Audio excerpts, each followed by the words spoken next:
Hello friends and Shakespeare lovers. Today you'll hear Joe's second part of Dreaming Shakespeare's Sonnets. Sonnet 11.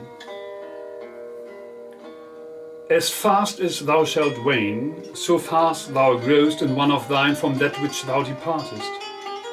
And that fresh blood which youngly thou bestowest, thou mayst call thine when thou from youth convertest. Herein lives wisdom, beauty and increase. Without this, folly, age and cold decay. If all were minded so, the times should cease, and 60 years would make the world away. Let those whom nature hath not made for store, harsh, featureless and rude, barrenly perish. Look, whom she best endowed, she gave the more, which bounteous gift thou shouldst in bounty cherish. She carved thee for her seal, and meant thereby thou shouldst print more, not let that copy die. Sonnet 12.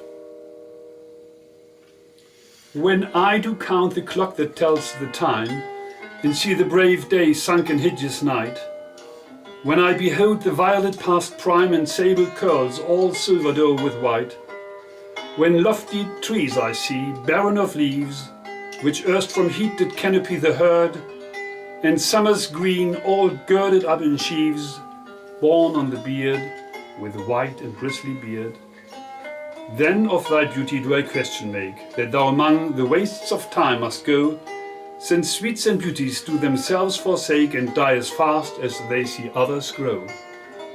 And nothing 'gainst thine scythe can make defence, save breed to brave him when he takes thee hence. Sonnet 13.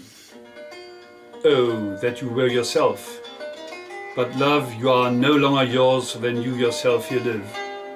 Against this coming end you should prepare, and your sweet sentence to some other give. So should that beauty which you hold in lease find no determination. Then you were yourself again after yourself's decease, when your sweet issue your sweet form should bear. Who lets so fair a house fall to decay, which husbandry and honour might uphold against the stormy gusts of winter's day and barren rage of death's eternal cold? Oh, none but unthrifts. Dear my love, you know you had a father. Let your son say so. Sonnet 14. Not from the stars do I my judgment pluck, and yet methinks I have astronomy, but not to tell of good or evil luck, of plagues, of dearth, or season's quality. Nor can I fortune to brief minutes tell, pointing to each his thunder, rain and wind, or say with princes if it shall go well by oft predicted I in heaven find. But from thine eyes my knowledge I derive, and constant stars, in them I read such art as truth and beauty shall together thrive, if from thyself to store thou wouldst convert. Or else of thee this I prognosticate, thy end is truth and beauty's doom and date. Sonnet 15.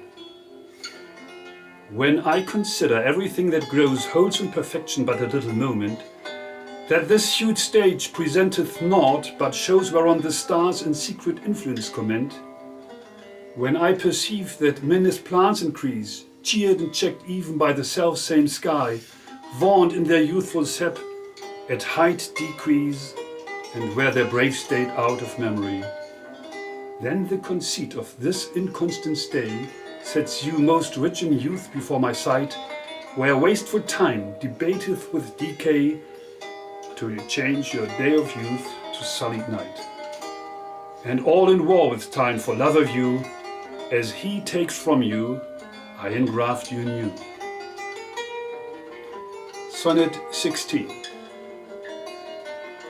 But wherefore do not you a mightier way make war upon this bloody tyrant time, and fortify yourself in your decay with means more blessed than my barren rhyme? Now stand you on the top of happy hours, and many maiden gardens yet unset, with virtuous wish would bear your living flowers much liker than your painted counterfeit. So should the lines of life that life repair, which this times pencil or my pupil pen, neither in inward worth nor outward fair can make you live yourself in eyes of men. To give away yourself keeps yourself still, and you must live drawn by your own sweet skill. Sonnet 17. Who will believe my verse in time to come, if it were filled with your most high deserts? Though yet, heaven knows, it is but as a tomb which hides your life and shows not half your parts. If I could write the beauty of your eyes, and in fresh numbers number all your graces, the age to come would say, this poet lies. Such heavenly touches ne'er touched earthly faces. So should my papers, yellowed with their age, be scorned, like old men of less truth than tongue, and your true rights be termed the poet's rage, and stretched meter of an antique song. But were some child of yours alive that time, you should live twice, in it and in my rhyme. Sonnet 18. Shall I compare thee to a summer's day? Thou art more lovely and more temperate. Rough winds do shake the darling buds of May, and summer's lease hath all too short a date. Sometime too hot the eye of heaven shines, and often is his gold complexion dimmed. And every fair from fair sometime declines, by chance or nature's changing course untrimmed.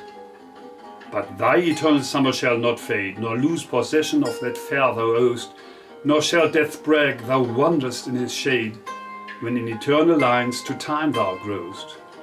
So long as man can breathe or eyes can see, so long lives this, and this gives life to thee. Sonnet 19. Devouring time, blunt thou the lion's paws and make the earth devour her own sweet brood. Pluck the keen teeth from the fierce tiger's jaws and burn the long-lived phoenix in her blood. Make glad and sorry seasons as thou fleetst, and do whatever thou wilt swift-footed time to the wide world and all her fading sweets, but I forbid thee one most heinous crime. O carve not with thy hours my love's fair brow, nor draw no lines there with an antique pen.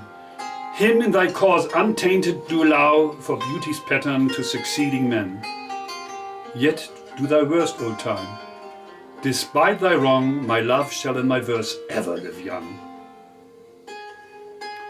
Sonnet 20. A woman's face, with nature's own hand painted, hast thou, the master mistress of my passion. A woman's gentle heart, but not acquainted with shifting change as is false women's fashion.